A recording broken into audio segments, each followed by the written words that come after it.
الحمد للہ نحمده ونصلی علی رسولہ الکریم اما بعد۔ نماز کے ارکان سے متعلق آج کا ہمارا 31واں درس ہے۔ پچھلے درس میں یہ بات بتائی گئی کہ رکوع سے اٹھنے کے بعد سمیع اللہ لمن حمیدہ کہنے کے بعد ربنا لک الحمد کے کلمات کس طرح کہے جائیں گے، بلند آواز سے یا آہستہ؟ تو گزشتہ درس میں یہ بات واضح کی گئی کہ اصل یہ ہے کہ نماز کے جتنے بھی ذکر ہیں وہ سب آہستہ کہے جائیں گے مقتدی کے حق میں، اور جو تکبیرات ہیں اور تسمیع یعنی سمیع اللہ لمن حمیدہ ہے امام کے حق میں اسے بلند آواز سے کہنا ہے، اس لیے کہ اس کا مقصد مقتدیوں کو آگاہ کرنا ہے کہ نماز کے کس رکن میں امام ہے تاکہ وہ اقتدا کر سکے۔ تو جو کلمات بتائے گئے تھے ربنا لک الحمد کے یا اس طرح کے جتنے بھی حمد کے کلمات ہیں، اور اس تعلق سے جتنی بھی احادیث وارد ہیں، کچھ احادیث ضعیف بھی ہیں لیکن جتنی صحیح احادیث وارد ہیں اس کلمات کے تعلق سے، اس سے کسی بھی عالم نے علماء نے استدلال نہیں کیا کہ ان کلمات کو بلند آواز سے مقتدی بھی ہمیشہ کہے گا اور ہر نماز میں کہے گا۔ تو اس حدیث کو ہم دیکھ لیتے ہیں۔ میرے سامنے 6 حدیث موجود ہے، میں ان کا ترجمہ آپ حضرات کی خدمت میں رکھوں گا۔ پہلی حدیث یہ صحیح بخاری کے اندر موجود ہے، رفاعہ بن رافع الزرقی رضی اللہ تعالیٰ عنہ، یہ صحابی ہیں، وہ کہتے ہیں کہ ہم ایک دن نبی کریم صلی اللہ علیہ وسلم کے پیچھے نماز پڑھ رہے تھے۔ جب آپ صلی اللہ علیہ وسلم نے رکوع سے سر اٹھایا تو فرمایا سمیع اللہ لمن حمیدہ، یعنی سمیع اللہ لمن حمیدہ کہا۔ تو آپ کے پیچھے ایک آدمی نے کہا ربنا ولک الحمد حمدا کثیرا طیبا مبارکا فی، جیسا کہ ہم لوگ اس کو پڑھتے ہیں۔ جب نبی کریم صلی اللہ علیہ وسلم نماز سے فارغ ہوئے تو فرمایا یہ بات کس نے کہی تھی؟ اس شخص نے عرض کیا میں نے۔ آپ صلی اللہ علیہ وسلم نے فرمایا میں نے 30 سے کچھ زیادہ فرشتوں کو دیکھا کہ وہ سبقت کر رہے تھے، یعنی آگے بڑھ رہے تھے، اس کلموں کو سب سے پہلے کون لکھے، اس کلموں کو سب سے پہلے کون لکھے۔ تو نیک اعمال جو ہے یا ذکر ہے لکھے جاتے ہیں، فرشتے انہیں لکھتے ہیں، اور اللہ کا ذکر جب ہوتا ہے تو فرشتے اس کو لکھنے کے لیے ہوتے ہیں۔ اس سے معلوم ہوتا ہے کہ کچھ اور مقرب فرشتے ہوتے ہیں جو اللہ کے ذکر کو لکھنے کے لیے تیار رہتے ہیں۔ تو اس ذکر کو لکھنے کے لیے کتنے فرشتے لپک رہے تھے؟ 30 سے کچھ زیادہ فرشتے اس کو لکھنے کے لیے آگے بڑھ رہے تھے کہ کون پہلے لکھ لیتا ہے اس کو۔ تو یہ پہلی حدیث ہے اس سلسلے میں۔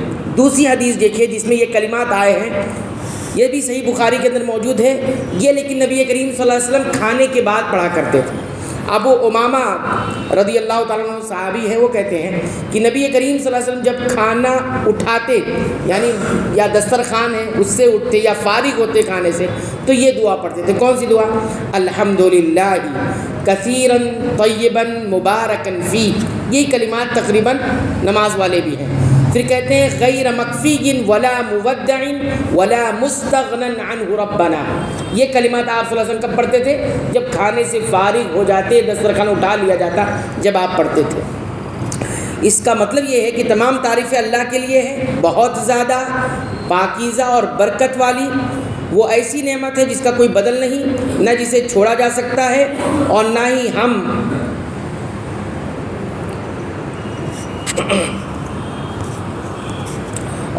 ہم اس سے بے نیاز ہو سکتے ہیں، اے ہمارے رب۔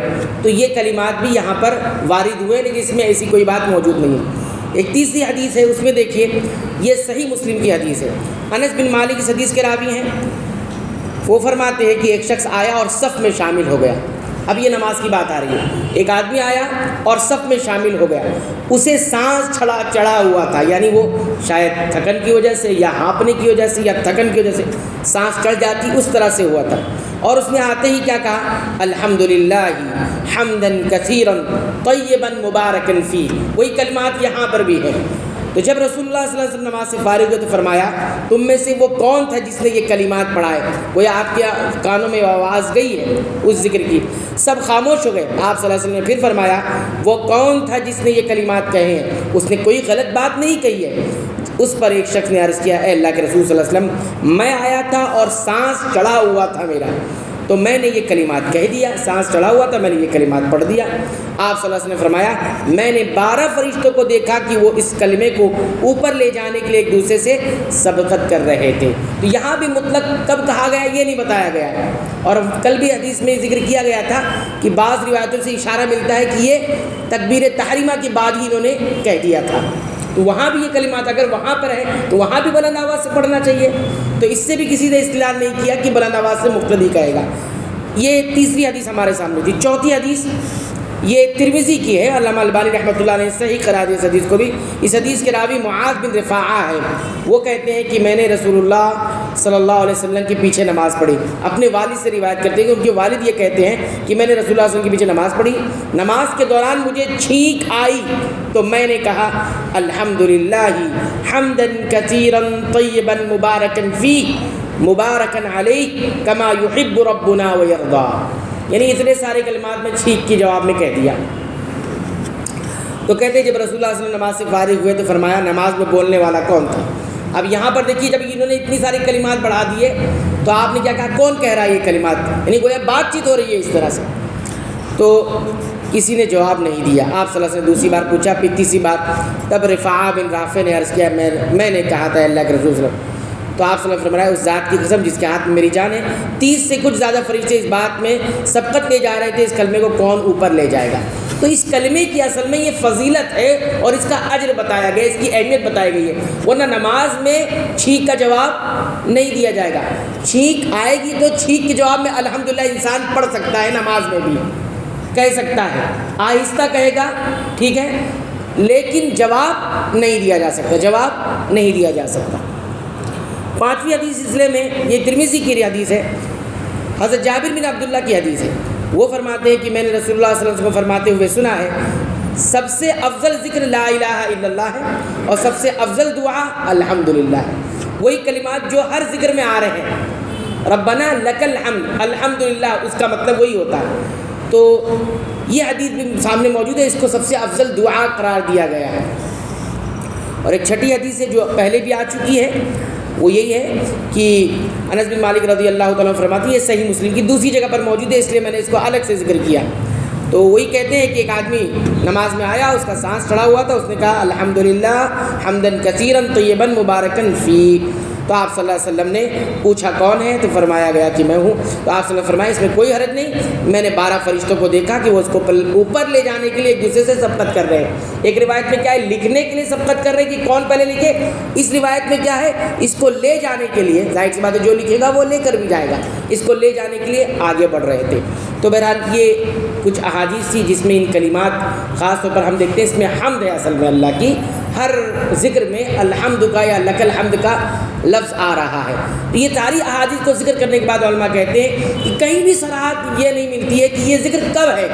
تو ظاہر سی بات ہے جب یہ ذکر کبھی چھینک کے جواب میں بھی آ رہا ہے، کبھی تکبیر تحریمہ کے بعد بھی آ رہا ہے، کبھی رکوع کی اٹھنے کے بعد سمی اللہ لمن حمدہ کہنے کے بعد بھی آ رہا ہے، کسی حدیث میں ہے کہ کب کہا کہ نماز سے باہر کہا ہے نا، نماز سے باہر کہا کہ نماز میں کہا، یہ بھی ذکر موجود نہیں ہے۔ تو یہ ساری چیزیں اس طرف اشارہ کرتی ہے کہ ساری احادیث بھی اتنا بتاتی ہے کہ اللہ کی حمد اور اس ذکر کی اہمیت کیا ہے کہ فرشتے اس کو لکھنے کے لیے یا اس کو لے جانے کے لیے کس طرح سے آگے بڑھتے ہیں۔